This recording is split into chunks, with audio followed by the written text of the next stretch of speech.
마태복음 19장의 말씀을 통하여 은혜 나누기를 원합니다. 부자 청년, 젊은 관원에게는 많은 장점이 있었습니다. 첫 번째, 그는 예수님께 달려와서 무릎 꿇어 앉아 예수님께 질문합니다.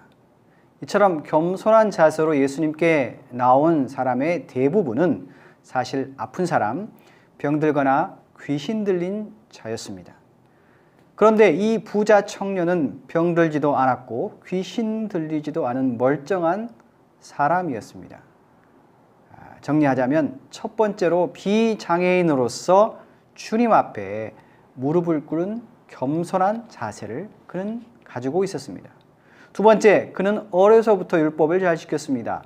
본문의 말씀에서 구체적인 율법의 조항이 무엇입니까? 살인하지 말라, 거짓 증거하지 말라, 도둑질하지 말라, 간음하지 말라, 속여 빼앗지 말라, 내 부모를 공경하라, 내 이웃을 내 자신과 같이 사랑하라. 청년이라 하면 결혼하지 않은 상태이고 관원이었기 때문에 정식 교육을 다 받은 상태였을 것입니다.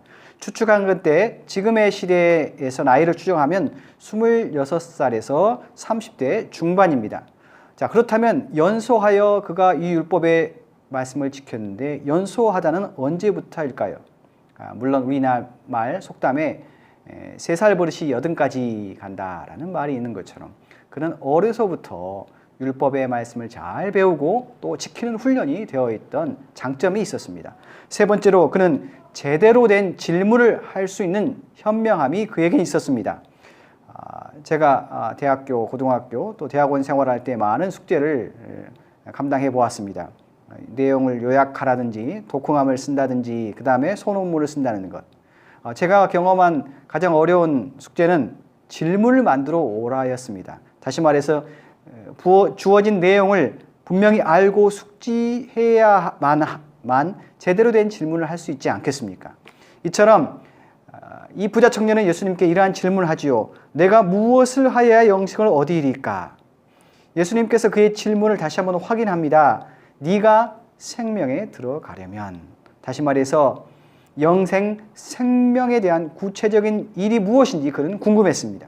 이 부자 청년은 자신의 삶, 그리고 자신의 직업, 자신의 존재를 통해서 영생, 생명을 목표로 하고 있었고 그러한 목표를 추구하다가 예수님에 대한 소문을 듣고 그리고 예수님의 그 지혜로움, 그의 방향성을 간파했기 때문에 이러한 질문을 제대로 된 랍비, 주님, 예수님께 질문할 수 있었던 현명한 지혜로운 청년이었습니다.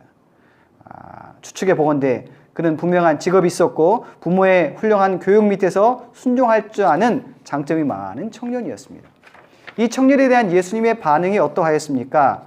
마가복음에 보면 그를 보시고 사랑하사라고 표현되어 있었습니다. 다시 말해서 예수님은 이 부자 청년의 겸손 그리고 그의 질문의 타당성과 지혜로움 그리고 그의 대답의 진실함을 경험하였기 때문에 그를 사랑하였습니다. 앞에서 언급한 바와 같이 예수님의 이스라엘 백성을 향한 대부분의 반응은 세 단어로 요약될 수 있습니다. 불쌍히 여기시다, 안타까워하시다, 탄식하시다. 환자를 보시며 귀신 들린 자를 보시며 불쌍히 여기시고 그리고 믿음 없어 보시며 안타까워하셨고 그리고 바리새인과 서기관들의 완악함을 보시고 탄식하셨습니다. 자, 사랑하셨다. 이 부자 청년은 아주 독특하게 반응하셨죠. 이 말은 무슨 의미입니까? 그 청년을 아끼시고 자랑스러워 하셨습니다. 영어의 단어에 promising이라는 단어가 있습니다. 전망이 좋다. 그리고 전도가 유망하다. 그러기에 예수님께서는 그를 사랑하셨습니다. 예수님의 이 부자 청년에 대한 마지막 진심 어린 명령이 두 가지로 요약될 수 있습니다. 첫 번째는 나를 따르라. 예수님께서 12제자를 불렀을 때와 동일한 명령을 하시죠.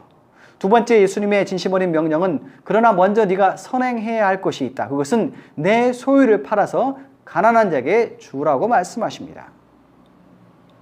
성 프란치스코의 기도문을 여러분 한 번쯤은 들어보셨을 것입니다. 주여 저를 당신의 평화의 도구로 써 주소서. 미움, 상처, 의심, 절망, 어둠, 슬픔이 있는 곳에 사랑, 용서, 믿음, 희망, 빛, 기쁨을 심게 하소서.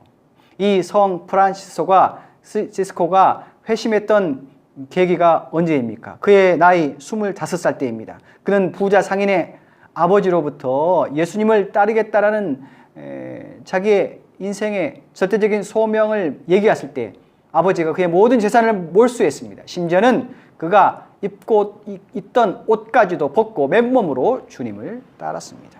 그러나 부자 청년의 반응은 어떠하였습니까? 본문 22절의 말씀입니다. 그 청년이 재물이 많으므로 이 말씀을 듣고 근심하여 가니라.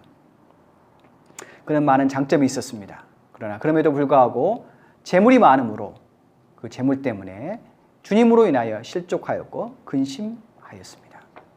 우리 가운데 많은 것들, 그것이 장점이 될 수 있을 반면에 그러나 주님 앞에서 그것이 단점이 되고 걸림돌이 될 수 있다라고 하는 사실을 다시 한번 명심하시길 바랍니다. 그러게 주님은 말합니다. 심령이 가난한 자가 복이 있다. 우리 가운데 주님보다 높아진 것이 있습니까? 하나님보다 높아진 것이 있습니까? 그것을 내려놓고 던져버리고 주님의 뒤를 따를 수 있는 귀한 성탄의 대림의 절기가 될 수 있기를 간절히 부탁드립니다.